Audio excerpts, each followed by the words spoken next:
Welcome to my channel, Share It with Merit. I'm Merit. This video is a follow-up to the video I just finished, which is called Why All the Negativity, where I explained something called the negativity bias. So if you're interested in that, go check that out. But I'm going to pick up where I left off on that, which is essentially that, there's a list of everything that's wrong and terrible and awful in the world, and there's a list of everything that's kind and beautiful and loving in the world. We have a default setting, which is to look at the negative, right, in order to survive. What are the problems I need to be alerted to, right, versus, hey, everything's good and there's more. I can go to this list and pull out, love and kindness and strength and beauty and all the things, wisdom, whatever it is that I actually want to invite into my life, right?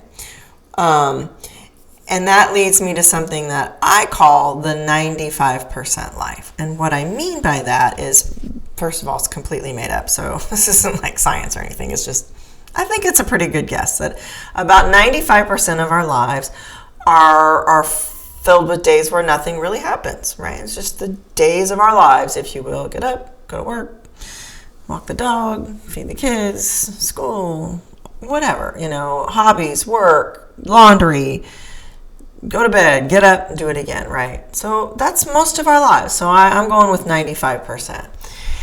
5% is weddings and funerals. Okay, the high highs and the low lows. And on those days, you just ride the wave. You just embrace as best you can whatever it is, and you just go with whatever those because your feelings are going to lead you in those moments, right? Not your thinking, but however you're feeling for the most part is going to lead you on your highest of high days and your lowest of low days.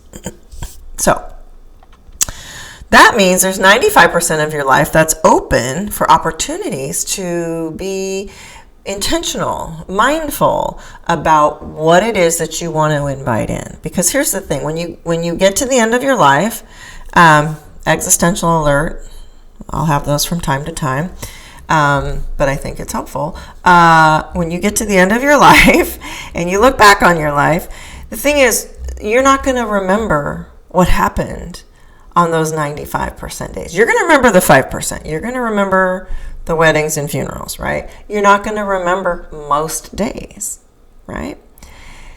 What you're going to remember, though, is your overall experience of your day-to-day living, right? Overall, was it full of angst and fret and fear? Was it full of peace and growth and creativity? Right?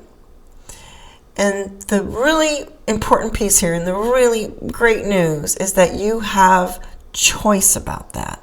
Okay? So like I explained in the last video, our default setting, bam, is to pull us over to the negative, right? So without really doing anything, the brain tends to sit in worry and fear and angst. And that's normal. It's supposed to do that, right?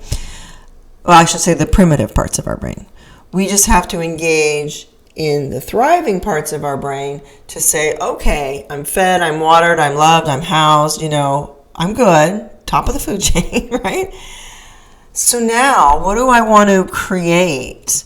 What is the experience I want to have most days of my life, right? And then how do I start to focus on that and bring more of that in? Right? How do I start to interpret the world in a way that's going to serve me better and allow me to thrive based on the things that I actually want to invite in, right? Now, that takes some action. But it's like going to the gym. You don't, look, okay, so let's say negativity bias is like, sitting on the couch and, eating ice cream and watching TV, right? It's the path of least resistance, and it feels good in the moment, right? Not that the negativity bias does, but anyway, work with me. It's a new metaphor. I'm just coming up with it now. So when you go to the gym, right, it it's not easy to get that initial, inertia to go and get started. And you certainly don't go once and you're good, right? It's the same thing with your mind. If you're stuck in negativity bias and one day you're like, oh, hey, Merritt, this stuff makes a lot of sense. So I'm going to be mindful, and today I'm going to invite in, a sense of awe about the world. I'm going to be really full of awe, not awful, today. And you do it for a day and it feels great. And you're like, wow, yeah, I'm feeling more a sense of awe today. And then you never do it again. Well, you're going to head right back to the couch, right? So it takes practice. And like going to the gym, though, the more you do it, the easier it gets, the stronger you get. You build up these sort of mindful muscles, if you will, in your brain. And the brain is what's called neuroplastic. So what that means is that it's changeable, right? And when I was growing up, we were told, oh, you get so many brain cells, and by the time you're 30, they start dying off, and boop, that's all you get. Well, it turns out that was not true.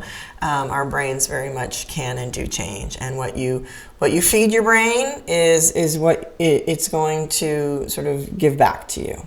Okay, so negativity bias, default setting, survival. Thriving brain, take some work, mindful intention, thriving, inviting in what you want. Do it as much as you can. It gets easier with time. And then, just to come back to my earlier point, is that when you get to the end of your life, yes, you're still not going to remember what happened on the day-to-day, but you're going to remember that I was mindful and intentional about those days most of the time, right? And therefore, my life, as I look back, overall was peaceful, was satisfying, was meaningful, was purposeful, was whatever it is that you invited in. Okay, I hope that was helpful. And I'll be making more videos. Feel free to comment and like or not like or whatnot. And we'll keep on keeping on. All right, this is Share with Merritt. Bye.